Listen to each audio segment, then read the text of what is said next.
This is a series of 100 films about Japanese foods that I've eaten, and this is a film about meat on sticks.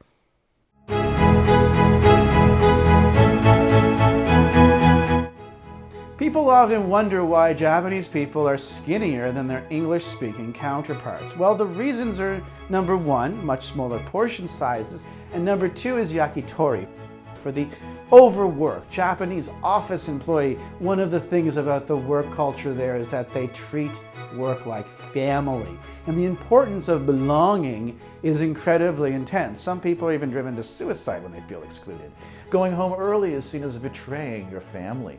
So if you're at work all the time, you can't eat. So one of the major after-work traditions is the yakitori restaurant. Halal. Yakitori hasn't really caught on in the English-speaking world, not compared to ramen. And yaki means to grill, and tori means chicken. And essentially, they just take the parts of the chicken and put it on miniature shish kebab sticks. Then it hits a hibachi grill. It's not bad, but be warned, they use every part of the chicken, including the heart and gizzard, which will be a surprise to friends raised on frozen chicken nuggets. Halal. Everybody at a yakitori joint is drinking beer or cocktails, so when you sit down, you're presented with a plate of freshly cut cabbage, and it's sprinkled with a Japanese seaweed condiment and salt. And that's how people stay skinny after work. You're not taking in McDonald's food with hamburgers and French fries and potatoes and rice. You're eating cabbage and meat. And it's the lean part of the chicken, like the liver and the skin, and they use every part of the animal, all seasoned without fat. Why will my friends love it? You can get drunk. It's pretty filling. You won't put on the weight like you would if you ate a huge pizza. You can sit around the counter in front of the chef and watch your food being grilled in front of you, and it's a fun atmosphere. Why will my friends hate it? Well, if you look at this menu, there's a lot of things here that are probably not that appealing. The liver was the one I wasn't too fond of. There's also things like HATSU, which is chicken heart, and BONJIRI, which is tailbone meat. Both are okay. I usually argue if all else fails, stick to the ume sashimi, the plum sauce chicken breast sticks.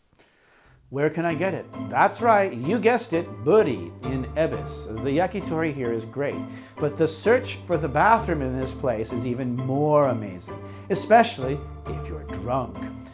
If you're new to Japan, you might want to start in Tokyo from Shinjuku, since it's the busiest train station in the world. From JR Shinjuku Station, take the Yamanote Line in the Osaki direction, get off at Ebisu Station, go out the west exit, then cross the street directly in front of you. Turn left, then right by the Kentucky Fried Chicken, walk 3 blocks. Buri is on the corner to your left. As always, keep in mind this information may be out of date by the time you're watching this. The word of the day. The word of the day is halal. It means to pay in Japanese. Useful if you're in a restaurant with Japanese people, you can just say halal and it means I'm going to pay. In Japanese, the dictionary form of the verb is also the future tense. So if you want to remember this word, feel free to watch this video 10 more times and repeat along with me, or at least that's what I do. Next time. So that's it until next time we look at the most common fish and why Japanese people can't understand why foreigners eat so much of it. So until then, sayonara.